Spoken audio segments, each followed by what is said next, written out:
بسم الله الرحمن الرحيم. السلام عليكم ورحمة الله وبركاته. أهلا بحضراتكم. دكتور إيهاب الكومي قال كلمة مهمة جدا. قال لك إن مفيش مشكلة بين الأهلي وبين الاتحاد في موضوع اللعب بدون الدوليين في المباراة بتاعة الألومنيوم دي، وإن هو يعني هيمنع لاعبي عن المنتخب، لأن قبل كده الأهلي يعني راح لعب في كأس العالم بدون الدوليين بتوعه عشان المنتخب كان بيلعب في البطولة الأفريقية. وبعدين احنا بنقف مع الأندية يعني برضو، والأندية لازم تساعدنا، احنا بنقف معاهم في التأجيلات، وهم لما نيجي نطلب منهم طلب المفروض يعني ان هم برضو بيقفوا معانا، يعني الموضوع عادي. يعني انا اسمح لي اقول لحضرتك يعني ان الرأي ده رأي بجح، رأي واحد بجح عينه بكسة. يعني انا لما يجي واحد يبقى بيديني وقف معايا وساعدني وبتاع، اجي تاني مرة اروح قايل برضو لا يا عم ده معاه، اروح برضو طالب تاني وان هو يقف اجباري يعني.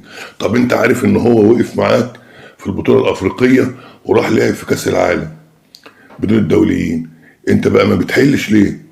لا هو برضو لازم يقف معايا، هو على طول يقف معايا، اجباري عليه ان هو يجاملني. وبعدين انت بتعتبر التأجيلات اللي انت بتديها له عن طريق اللائحة اللي هي 3 ايام و4 ايام بره دي مجاملة منك، دي لائحة يا بابا، انت ما بتجاملوش. ما فيش حد فيكم بيجامل الاهلي. وقفة ايه اللي انتوا بتقفوها؟ هو في حد فيكم وقف مع الاهلي؟ وقفة ايه؟ انت جاي تستعملنا هرم؟ قال ما فيش مشاكل عشان قبل كده. طب هو عمل قبل كده وقدم السبت والحد، انت عملت ايه؟ وبعدين انت هتيجي تأجل لي مباراة تعملها لي؟ ما انت بتأجل الكل.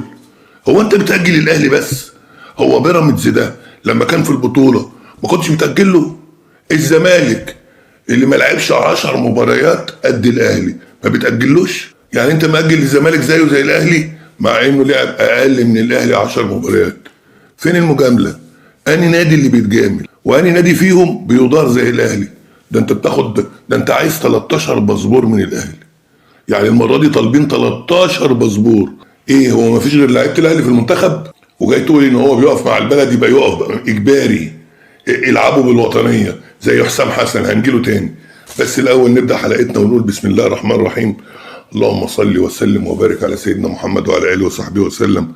اللهم انصر اخواننا وامدهم بمدد من عندك، وزلزل الارض من تحت اقدام اعدائك واعداء الدين ودمرهم تدميرا، اللهم امين يا رب العالمين. اللهم اغفر لموتانا وموتى المسلمين وارحم موتانا وموتى المسلمين. اللهم اغفر لابي وامي كما رباني صغيرا. حاجه يعني واحد يقول لك انك انت وقفت معايا فلازم تقف تاني وتقف تالت وتقف رابع. ما انا فاكر لك يا عم، ما انت معاك يا عم، ما تطلع اللي في جيبك. ايه المشكله يعني؟ مش مثلا اتكسف على دمي واقول خلاص كفايه؟ لا. احمد سليمان ومندوه الحسيني بيقول لك احمد سليمان بيقول لك ايه؟ احنا بنعاني كتير قوي من التحكيم الافريقي.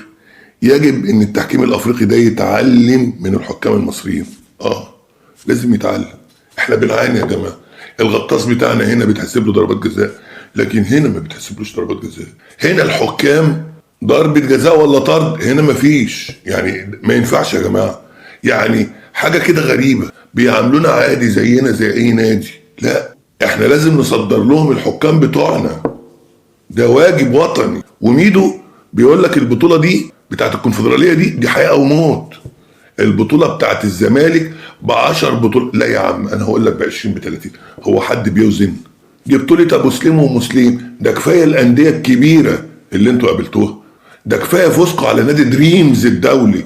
انت بتتكلم ده ب 30 40 بطوله، مش ب10 بس. 10 ايه؟ 10 يعني شلبوكه اللي بيتريق على طلبات الاهلي وبيقول لك ان الاهلي في طلباته على التحكيم ده ارهاب للتحكيم المصري وللحكام المصريين. انت معاك فلوس تدفع للحكام؟ يا عم معايا. انت زعلان ليه؟ انا لما ادفع لي $500,000 خلال الموسم كله عشان اجيب في الاخر 11 ولا 12 مليون جنيه، يبقى انا غبي لو ما دفعتهمش. انت ايه اللي حرقك؟ ايه اللي مضايقك شلبوك؟ مش بطولة الدوري دي اللي بتوديني البطولة الافريقية ابطال الدوري، وبتوديني بعد كده كاس العالم والكونكاكاف اللي هتتعمل؟ الكلام ده كله مش بدولارات، بملايين الدولارات. طب انا لو التالت ولا الرابع، او مش عارف حتى طول التالت والرابع زي الزمالك كده، هخش البطولات دي ازاي؟ هجيب ال 11 12 مليون دولار دول منين؟ ايه المشكله ان انا ادفع لي نص مليون على التحكيم؟ انت ايه اللي تعبك؟ ما انت سايب بلدك وبتبيع بلدك وبتقعد تخبط في انديه بلدك عشان الفلوس. على الاقل الاهلي ما بيهنش حد، ما بيهنش حد من بلده ولا بره بلده. لكن انت بره بتهين اللاعيبه المصريين زي امام عاشور ونطه امام عاشور وبتاع عشان البرادس، عشان المصلحه اللي انت بتاكلها. الاهلي بيدور على حقوقه، ما بيأذيش حد، لكن انتوا لسانكم كله زالف.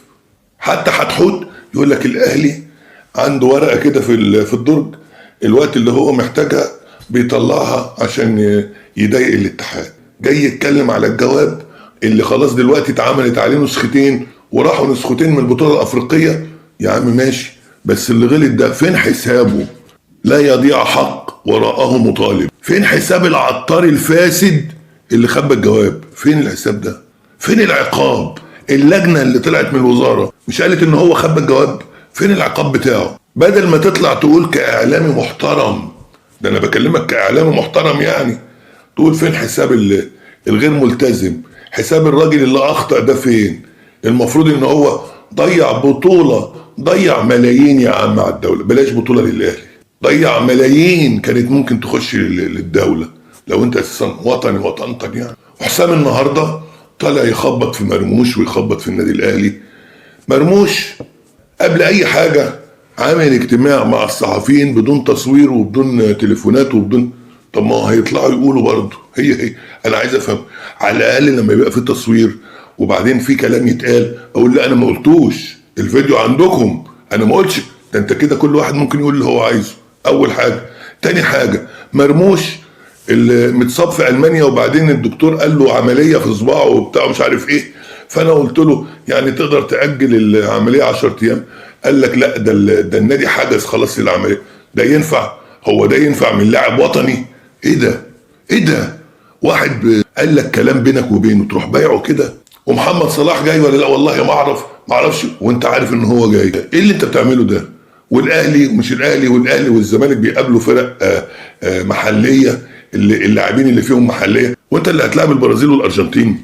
ده بوركينا فاسو وغينيا بيساو عندهم محترفين فين؟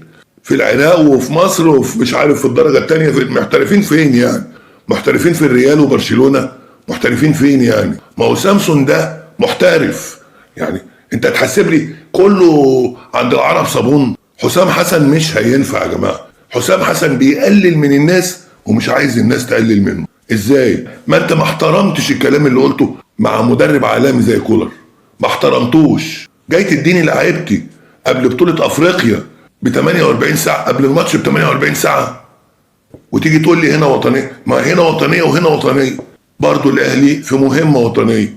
على الاقل الاهلي بيجيب مصاري وبيجيب بطولات وبيجيب فلوس وبيرفع اسم مصر. المنتخب وطنيه والاهلي وطنيه والزمالك وطنيه. بدل بيمثلوا مصر يبقى برضه كلهم بيمثلوا الوطنيه. ولا انت عشان مصلحتك وخلاص عايز بقى تجند كل الارض لخدمتك انت عشان تنجح؟ لا يا بابا، الوقت اللي اداهولك الاتحاد الدولي للمعسكر والاجنده الدوليه كل الدنيا ماشيه عليه. ما تجيش بقى تقول لي اصل في افريقيا بياخدوا اسبوع. احنا مالنا ومال افريقيا؟ في اوروبا ما بياخدوش الاسبوع، بياخدوا الاجنده الاساسيه. وانت ما تقدرش تجيب اللاعبين المحترفين بره زياده ساعه، يبقى خلاص تتعامل كده كله زي بعض. مش انت بتقل من لعيبه الاهلي يا عم؟ خلاص اعتبرهم مش موجودين. انت مش هتنفع خالص. الاتحاد المصري يا جماعه مرعوب طبعا. امبارح كان رئيس لجنه الانضباط موجود ومعاه قرار بان من حق الشيبي ان هو يروح للمحاكم المدنيه. الاتحاد كان في اجتماع مجلس اداره قالوا له ما ينفع اللوائح بتاعت كره القدم بتقول لا. الكلام اللي انت بتقوله ده عادي على الناس كلها، لكن لوائح كره القدم الفيفا قال لي نفذ اللوائح اللي عندك. اللوائح بتقول ان هو ما يلجأش، لو سمحت راجع الاوراق دي تاني. رئيس لجنه الانضباط قال له طب انا لو راجعت بقى بنفس القرار، قال له خلاص هنعلنه. المشكله ان كابتن احمد شوبير قال كلمه مهمه جدا تستدعي ان لجنه الانضباط دي تقدم استقالتها للشعور بالحرج. لان لما يطلع كابتن احمد شوبير يقول ان من ساعه الاهلي ما كان بيطعن في صحه تعيين لجنه الانضباط وهم واخدين موقف من الاهلي، لما واحد يقول الكلام ده المفروض ان اللجنه دي تقدم استقالتها. لما يتقال انك انت واخد موقف، ما هو في حاجات كده برضو مؤشرات. انت لزقت كهرباء سنه ومليون جنيه، ونفس الكلام حصل من الزملكاويه، مفيش حاجه، ما سمعناش حاجه. عقوبه دونجا اتحطت في الدرج، ما سمعناش حاجه، مع احترامنا للكل، بس الكلام ده حقيقه.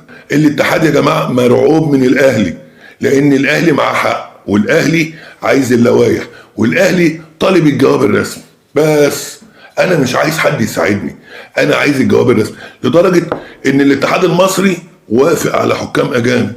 تخيلوا، مع ان رئيس لجنه الحكام اللي هو الطربوش مش موافق، لكن الاتحاد وافق. عايزين يسكتوا الاهلي باي طريقه، باي طريقه، لدرجه ان هم كلموا الوزير اشرف صبحي عشان يتكلم مع لجنه الانضباط. قول لهم ان ده ما ينفعش، ما فيش حد بيلجأ للقضاء، ما ينفعش. حاول تفهمهم الكلام ده. الموضوع هيرسى عليه مش عارفين لحد دلوقتي، لكن الاهلي بيتكلم من مركز قوه.